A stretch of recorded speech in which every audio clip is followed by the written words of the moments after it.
comment dire, quand on arrivait chez les paras, les officiers vous disaient, bon, vous venez chez les paras, vous êtes volontaire ou pas volontaire, parce qu'il y avait beaucoup de non-volontaires. Et des types qui arrivaient en disant, moi je ne serai jamais para, je ne saute pas. Ils m'amènent dans leur connerie, je ne marche pas. Et les officiers nous disaient, mais vous avez raison, vous n'êtes pas fait pour être des paras, il n'y a qu'à vous regarder, on voit bien que vous n'êtes pas fait pour être des paras.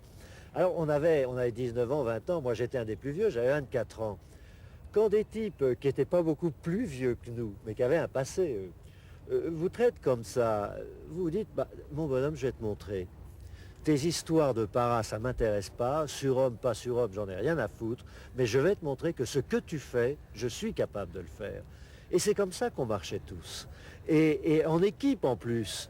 Et moi, je me souviens, j'étais dans une équipe, j'étais avec un souteneur de Toulouse, un jeune macro de Toulouse, très physiquement très doué, je dois dire. Et puis un Strasbourgeois qui lui aussi, enfin après lui il a vraiment mal tourné. Bon, mais c'était des types qui croyaient pas du tout au mythe para et à tout ça. Mais à partir du moment où on les a taquinés en leur disant, vous voyez bien les larves que vous êtes, on vous garde 3 mois parce qu'on est obligé, puis après vous partez dans les régiments cul de plomb, on s'est dit on va leur montrer. Et on leur a montré, c'est-à-dire qu'on est devenus d'excellents paras. On a été, comme on disait à l'époque, niqués. Et c'était parfaitement bien huilé, cette mécanique. Ah oui. Hein. Mais oui, c'était huilé parce que ces types étaient sympathiques dans le fond. C'était pas des tueurs, c'était pas des buveurs de sang. C'était des types sympathiques. Je dois dire que les officiers paras n'allaient pas défendre en Algérie un ordre économique, le colonialisme, etc. Ils n'en avaient rien à foutre de tout ça. C'était des types qui croyaient à la bande. Hein. Et ce qu'ils nous disaient au fond, c'est la pourriture est partout. Hein. On peut croire à rien. Ils avaient fait quand même l'Indochine, tout ça. Bon, alors on est une bande. Hein. On est une bande et on croit à nous-mêmes. Et on croit à la solidarité. J'ai employé un mot un peu fort, mais qui était la fraternité. Voilà. Bon, entre paras. Et puis le reste, on s'en fout. Moi, ce que j'ai appris précisément chez les paras, et ça c'est une leçon que je n'ai jamais oubliée, c'est que c'est en prenant le meilleur chez les jeunes qu'on leur fait faire le pire. C'est vraiment en faisant appel aux sentiments les meilleurs, enfin les plus généreux, etc., qu'on a fait des parachutistes cette arme d'élite, mais qui a fait le pire. Et puis bon, très vite, là, c'était plus possible d'y croire, à cause de cette haine de l'Algérien qu'avaient les Français d'Algérie, qui nous considéraient comme leurs mercenaires, enfin les tueurs, on devait les mettre au pas, les bougnoules, etc. Les Français d'Algérie, ils nous ont fait une impression épouvantable. Ça choquera des gens, mais c'est comme ça. Hein.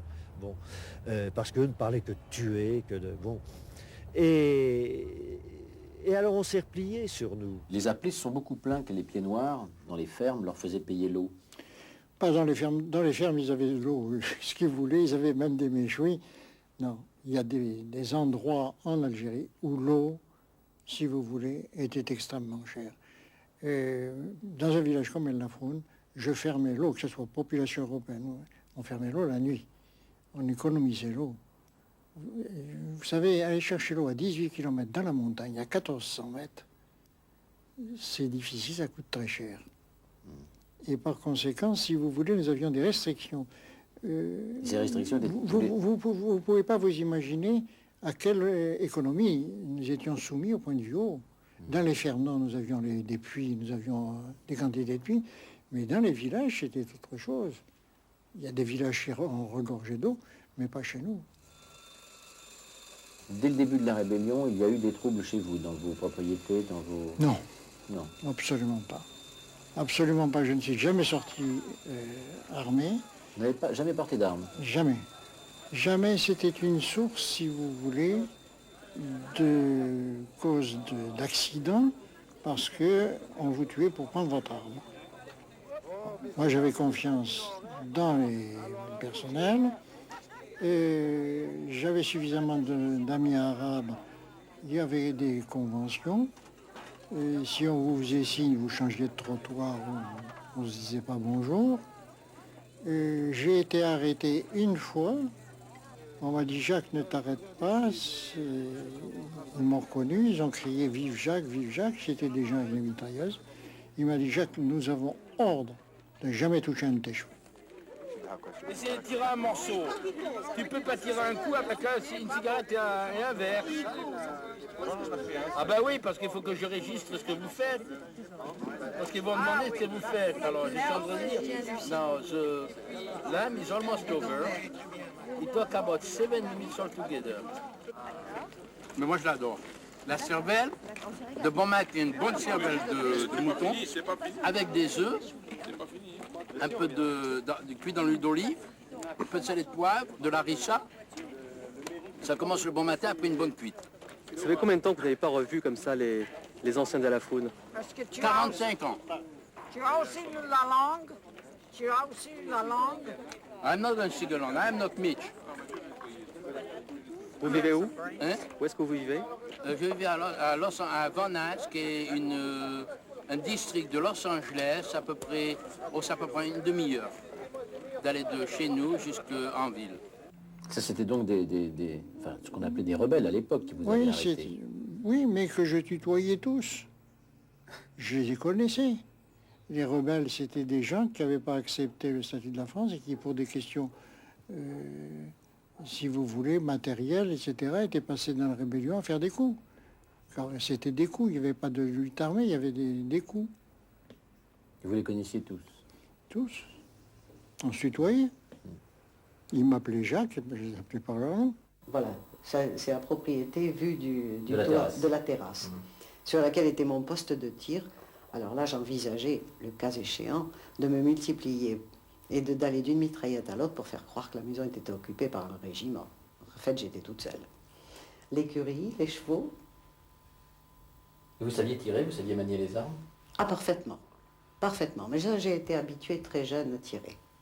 Je n'ai pas appris à ce moment-là. J'ai été habituée très jeune à tirer. Je savais parfaitement manipuler toutes les armes. Et comment ça se fait, ça? Par goût? Un petit peu par goût, un peu parce que mon père était officier. Et que mon père m'a formé assez jeune à monter à cheval, à tirer. Ça faisait partie de mon éducation. Ça, c'est un bateau qu'on construit. Hein. Parmi vos ouvriers, il y avait des félagas. Bien sûr qu'il y en avait. Bien sûr qu'il y en avait. Il y en a un, justement, que j'ai sorti des pattes des militaires, ne le sachant pas, je ne l'aurais pas fait. Mais je pensais qu'il était innocent, il avait été arrêté, et ce n'est qu'après que j'ai su qu'il transportait des bombes dans sa moto. Et vous l'avez sorti des pattes des militaires? Et j'ai sorti des pattes des militaires, mais persuadé qu'il était innocent, lui. Si j'avais su qu'effectivement il avait des bombes, jamais je ne l'aurais sorti. Bon. C'était un homme de confiance pour vous? C'était un homme de confiance de la ferme, oui, oui. Et pendant toute la guerre d'Algérie, il a été chez vous? Il a été chez moi tout le temps. C'est peut-être la raison pour laquelle il n'y a jamais eu d'attentat chez moi. Quand il est venu vous voir là, pour vous annoncer ça, il vous l'a donc appris ce soir-là? Il me l'a appris la nuit de l'indépendance. La nuit de l'indépendance? La nuit de l'indépendance, c'est-à-dire de la nuit du 31 juin au 1er juillet. Il a frappé à ma porte la nuit. Il était 10 heures du soir. Ça, c'est une chose que je n'oublierai jamais. 10 heures du soir. J'ai entendu, c'est moi, madame, tu m'ouvres la porte, mais tu allumes pas. Tu n'allumes pas, je veux pas qu'on me voie. J'ai pensé immédiatement qu'il pouvait s'agir d'un attentat. Mon sang s'est glacé dans les veines, mais qu'est-ce que vous voulez faire? Quand vous réfléchissez très très vite, à ce moment-là, vous vous dites, bon, s'il veut ma peau, il l'aura demain. S'il ne l'a pas aujourd'hui, il l'aura demain. De toute façon, j'y passerai. S'il est sincère, je lui ai fait confiance jusqu'ici, il faut lui faire confiance jusqu'au bout. Par conséquent, on ouvre. C'est ce que j'ai fait, je n'ai pas allumé, j'ai ouvert la porte et il m'a dit, voilà madame, ce que tu as pu faire, je le sais. Ce qui s'est passé ici, je le sais.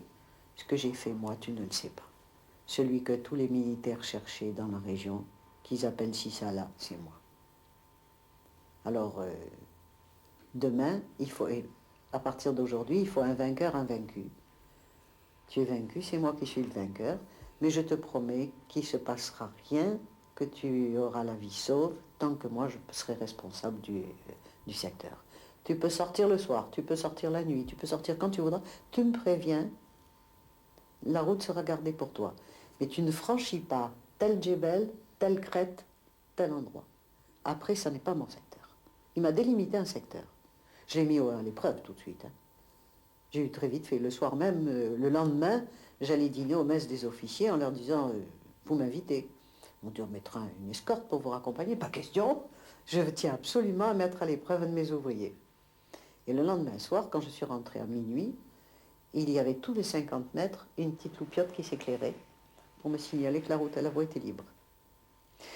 Ça ne s'est pas passé quand même aussi facilement avec lui. Je n'ai pas dit merci, chapeau bas, j'ai pas fait la courbette. Quand il m'a annoncé que le lendemain c'était lui qui était le vainqueur, je lui ai dit c'est d'accord. On joue franc jeu, demain tu hisseras le drapeau vert et blanc, mais moi je te préviens qu'à l'heure où tu sortiras le drapeau vert et blanc, je hisserai les couleurs bleu, blanc, rouge sur la maison. Il y a un mât, il y a le drapeau, et tant que moi je serai ici, la maison restera française. Elle dit comme tu veux, madame. Vous l'avez fait. Et je l'ai fait.